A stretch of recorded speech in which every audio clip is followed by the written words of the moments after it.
शेहल्याच्या गोड गाण्यांनी सुरगाण्यात भात शेतात रंगला आनंदोत्सव। सुरगाणा तालुक्यात भात लावणी अंतिम टप्प्यात आली असून भाताची शेवटची लावणी शेहल्या या पारंपरिक पद्धतीने साजरी केली जात आहे। गुडघाभर चिखलात पाय रोवून भाताची रोपे लावताना पारंपरिक गाणी, चिखलाची उधळण आणि हास्यविनोदाने शेतात आनंदोत्सवाचे वातावरण निर्माण झाले आहे।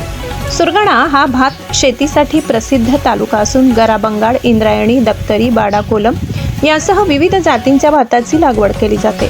भात आणि नागलीची लागवड पूर्ण झाल्यानंतर शेहल्या साजरी करण्याची परंपरा आहे। यावेळी आदिवासी बांधव लग्नगीते, शेतीची गीते, भाऊ बहिणीचे नाते, निसर्ग आणि विविध देवतांची आडवणी करणारी पारंपरिक गाणी गातात। गुडघाभर चिखलात पाय रोविले, एक एक भाताचे रोप लाविले अशा गीतांमधून शेतकऱ्यांचे निसर्गाशी असलेले नाते आणि कष्टातील आनंद व्यक्त होतो। शेहल्यानिमित्त बैलांसह जनावरांच्या कपाळावर चिखलाचा टिळा लावण्याची ही परंपरा आहे। घराघरात गोड पदार्थ म्हणून रवा शिरा केला जातो।